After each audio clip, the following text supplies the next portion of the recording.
jihar Kebbi shi muka sa a gaba. Cikin biyu dole a ware guda guda Kyale guda. guda da guda.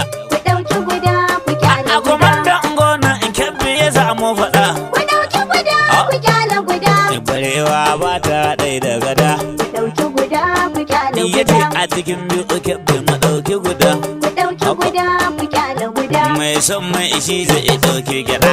Ku ɗauki guda ku kyale Da guda. gabawa ga samu mu guje wa biɗa. Ku ɗauki guda ku kyale Ita guda. ƙarya abule take yi ba ta haɗa. Ku ɗauki guda ku kyale Shi guda. zaɓen tsohon soja akwai haɗari. Ku ɗauki guda ku kyale guda. Tambaya shin waye san shi gari. Ku ɗauki guda ku kyale guda. Dakta Nasiru Kaura a zamu biya. Ku ɗauki guda ku kyale guda. Don shi ne mai tarin mabiya.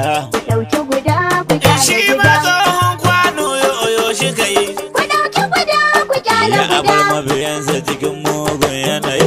Ku ɗauki guda ku kyale guda. Takarar ma sai watakila ya yi. Ku ɗauki guda ku kyale guda. Ga ɓarawo nan kutar imun da shi. Ku ɗauki guda ku kyale Ita guda. dai kwareya ba a ta kamar akushi. Ku ɗauki guda ku kyale Shi guda. tsohon santa a duk an damu da shi.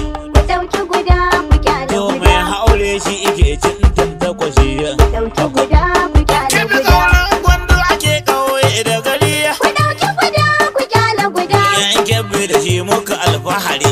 Ku ɗauki guda ku Tofa su kyale uku guda. yan PDP sun ɗebi jiri. Ku ɗauki guda ku kyale Da guda. gaba ma ya ce shi iza mu biya. Ku ɗauki guda ku kyale guda. Yan gwamna ya ce mu guje wa tsiya. Ku ɗauki guda ku kyale guda. Dattawan mai shi ma ya yi mutu. Ku ɗauki guda ku kyale Da guda. ɗaya mai daddawa shi ike daɗatu.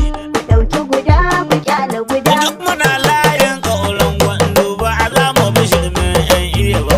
Ku ɗauki guda ku kyale guda.